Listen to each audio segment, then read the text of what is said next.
કે ઘર કરતા દરવાજા નાના અને ઈ દરવાજા કરતા તાળું નાનું અને ઈ તાળા કરતા એની ચાવી નાની અને ઈ ચાવીથી આખું તમે ઘર ખોલી શકાય.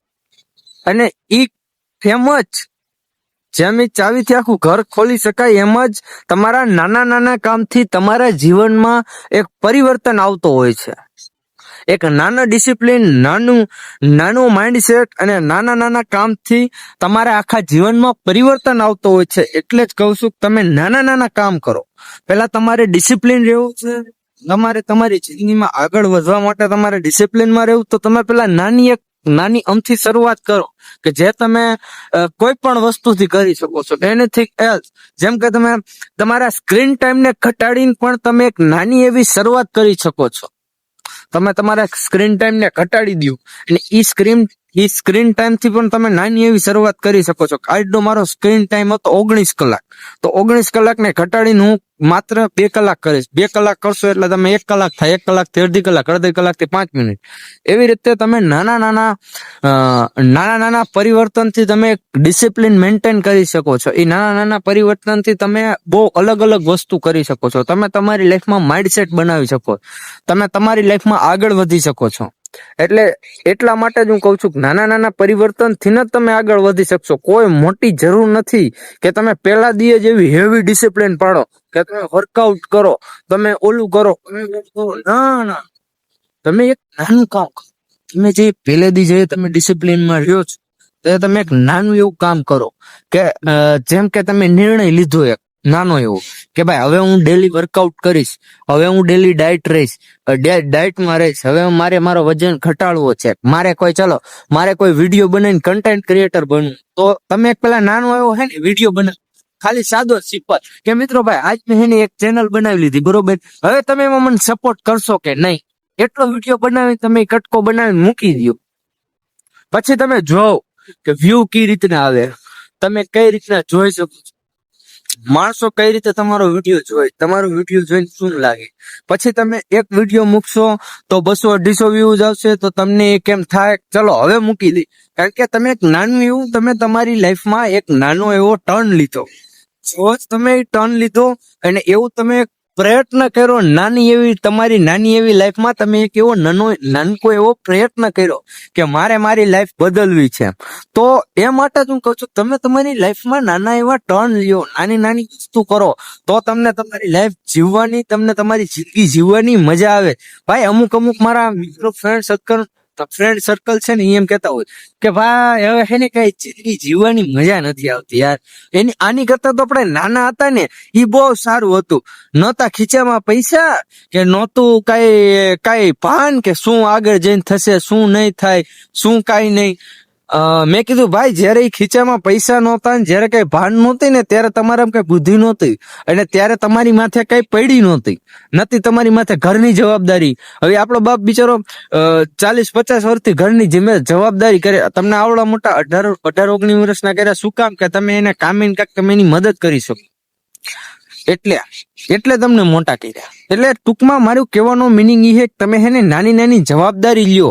નાના તમે કદાચ 18 વર્ષની ઉપર થઈ ગયા છો, તમે ભણતા હોય, તમે સ્ટડી કરતા હોય તો એક વાત અલગ છે. અને ભાઈ સ્ટડી કરતા હોય એની માટે અત્યારે તો ભાઈ 5G યુગ છે, અત્યારે ટાવર એની મને સારો એવો આવે, 5G યુગ છે. ગમે એમ તમે નાની સ્કિલ શીખો, કાંઈ ન આવડે તો કાંઈ નહીં, એક વિડીયો એડિટિંગ નો યુટ્યુબ માંથી કોર્સ જોઈને તમે વિડીયો એડિટિંગ કરી શકો છો. વિડીયો એડિટિંગમાં હું લાખ રૂપિયો છે એની મને ગોતો USA ના UK ના ક્લાયન્ટ એની મને શું ન થાય. કાંઈ જરૂર પડે તમે મને મેસેજ કરજો, એવું કઈ થોડું ઇન્સ્ટામાં.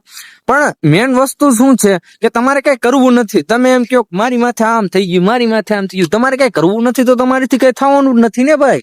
તમે કરો કે નાનું એવું પગલું ભરો ને પછી તમને મજા આવશે, પછી તમને ઈ વસ્તુમાં મજા આવશે, પછી તમે ઈ વસ્તુમાં તમે આમ ખોવાઈ જાઓ, પછી તમને ઈ કામ કરવાની મજા આવશે. તમે વિડીયો એડિટિંગ નું કરી શકો છો. જો તમે ભાઈ સ્ટડી કરતો હોય તો તમારી માટે હું તમને કહું ભાઈ બેસ્ટ વસ્તુ તમે એને કન્ટેન્ટ ક્રિએટર બની જાઓ. તમે એક નાનો એવો વિડીયો તમે સ્ટડી કરતા હોય ને એનો મૂકો. જેમ કે મારા અત્યારે હું 10th માં તો નથી, કારણ કે હું તો ભણતો ઉઠ્યો એને ભાઈ 4-5 વર્ષ થયા. હું સખત કામ જ કરું છું, કારખાનામાં જ જાઉં છું, બરોબર, 300-350 રોજમાં. તો મારો કહેવાનો મતલબ એ તમે ત્યાં સ્ટડી કરતા હોય તો તમે એમ થાય ને એક વસ્તુ કન્ટેન્ટ ક્રિએટર કરતા હોય તો તમારી માટે હે ને સ્ટડી, જેમ કે હું 10th ની સ્ટડી કરું, બરોબર, મને આ પાયથાગોરસનો એક પ્રમેય યાદ નથી. એ પ્રમેય હું ChatGPT માંથી લઈ અને પછી પ્રમેય હું રહ્યો ને, હું તમને 10th માં હું અત્યારે 10th માં હું ને તો હું તમને હે ને નવમાનો પાયથાગોરસનો પ્રમેય કરાવું, કારણ કે હું 10th માં હું 9માં હું ભણ્યો એ મને ખબર છે. હું ખાલી એટલું શીખવાડું ને ખાલી યુટ્યુબ, તો હું મહિનાનો 10 થી 15 હજાર રૂપિયા હે ઘરે બેઠા બેઠા કામી શકું છું. શું કામ ખબર? કે મારામાં સ્કિલ ડેવલપ થઈ જાય. કારણ કે મારામાં પછી સ્કિલ ડેવલપ થઈ જાય કે મારે શું કરવું શું નહીં, કારણ કે મને પછી ખબર મંડે પડવા કે જો હવે ભાઈ આપણે હે ને આ પાયથાગોરસનો પ્રમેય કીધો, બરોબર, એમાં માણસોને મજા આવવા માંડી, તો હવે આપણે હે ને કઈક અલગ વસ્તુ શીખવાડશું. પછી sin θ cos θ શીખવાડી દીધું, બરોબર. એટલે એક એક વસ્તુમાં તમને મજા આવવા માંડે, તમને એમ થઈ જાય કે આ કામ કર્યા જેવું છે. તમે એક કામ કરો, અને ભાઈ હે ને મેં તો હમણાં પોડકાસ્ટ સાંભળ્યું તો સૌજીભાઈ ધોળકિયા, આપણા સુરતના number 1 diamond exporter Shri Hari diamond exporter નું, કે એને ભાઈ એક વસ્તુ કીધી હતી, તમને જે કામમાં મજા આવે એ પછી દુનિયાની નજરમાં નબળાથી નબળું કામ કેમ નથી, તમે એ કામ કરો. તમને મજા આવે છે ને, તમારી આત્મા શાંતિ રહી છે, તમારી આત્મા સુખમાં રહી છે ને, તમે એ કામ કરો. બે ઝીઝકથી તમે એ કામ કરો, કારણ કે તમને એ કામમાં મજા આવે. તમે એ કામ કરશો ને તો તમને મજા આવશે. એટલે તમે એ કામ કરો, તમને જેમાં મજા આવે ને તમે એ કામ કરો. તમે પાછળનું રહેવા દો કે આ શું કહેશે, ઓલું શું કહેશે, આનું શું થાય, ઓનું શું થાય, એ બધું રહેવા દો. તમને એ કામમાં મજા આવે, તમે એ કામ કરો. વાર્તા એટલી જ છે આપણી.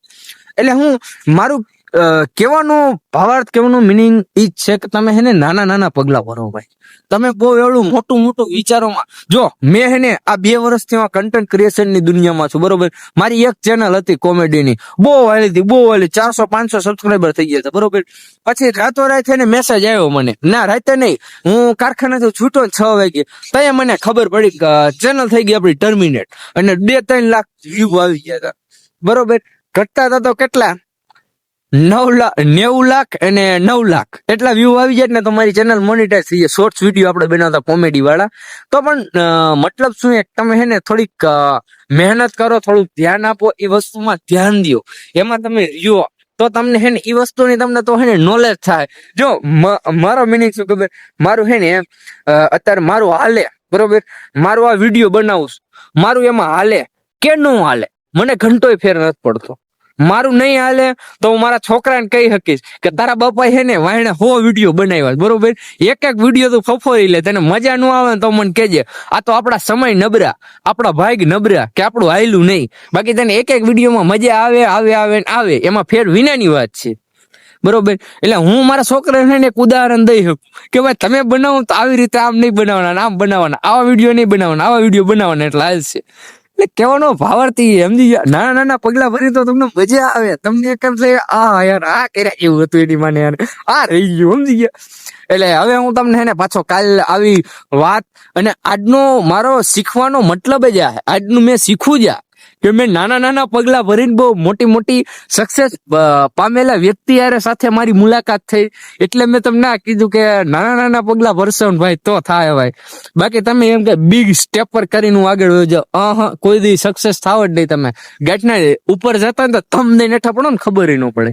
એટલે તમે નાના નાના પગલા ભરો, નાની નાની શરૂઆત કરો. જે તમે નાની નાની શરૂઆત કરશો ને તો તમને મજા આવશે, તો તમને આનંદ આવશે, અને તમે બહુ આમ તમે અતિશય, એટલે મારો ફેમસ ની વાત જ નથી, એટલે કે તમે તમારી લાઈફમાં સક્સેસફુલ થઈ જાઓ.